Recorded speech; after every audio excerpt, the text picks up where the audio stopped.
अरे जा इथून जा, तुझी लायकी आहे का माझ्याशी लग्न करण्याची? अरे दादा, कॉलेजची फी भरायची, का भरणारेस पैसे? ते सारखे सारखे मला ऑफिस मध्ये घेऊन जायला, मला बाई लाज वाटायला लागली आता.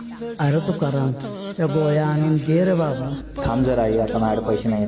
तुझ्यावर तर कधीच पैसे नसतात. उद्यापासून कामाला येऊ नको तू.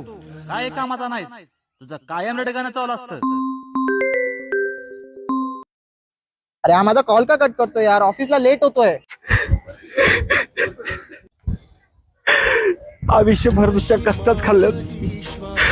मला नाही वाटत आज या आयुष्यात काय होईल. या आईला जीवच देतो आता. पांडुरंगा मला माफ कर. तुकाराम,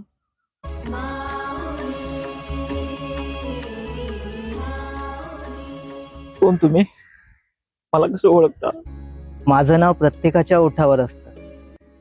माऊली माझं नाव. आणि मी माझ्या भक्तांना नाही ओळखणार तर कोणाला ओळखणार? म्हणजे तुझे वडील वारीला जातात ना, दादासू त्यांचं नाव. आमची भेट तिथेच झाली. त्यांनीच मला तुझ्याबद्दल सांगितलं.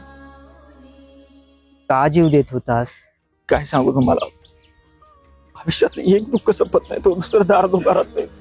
घरचे बोलतात लग्न कर, त्या पोरीची अपेक्षा एवढ्या वाढलेत ना.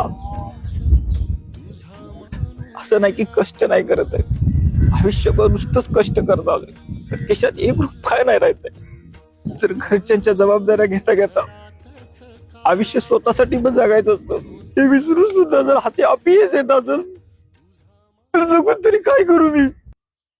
तुला काय वाटतं, हे संकटाचं वादळ फक्त तुझ्याच वाट्याला आलंय का? संत तुकाराम महाराजांनी आयुष्य पणाला लावून लिहिलेली गाथा नदीत फेकली गेली, त्यांचा अपमान केला गेला. अरे त्यांनी तर त्याच पाण्यात उडी मारायला पाहिजे होती, पण त्यांनी हार मानली नाही, पुन्हा सुरुवात केली. माझ्या प्रत्येक संताने संकटाशी झुंज दिली आणि आजही तो वारकऱ्याच्या रूपात रोज लढाई लढतोय आणि त्यात जिंकतोय.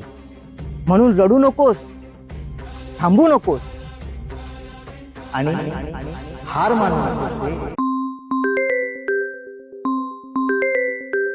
एक मिनिट. हा राकेश, अरे कुठे आहेस तू? ऑफिसला जायचंय. 2 मिनिटात आलो. हा आलो.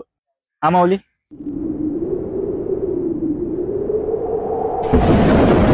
तुकाराम,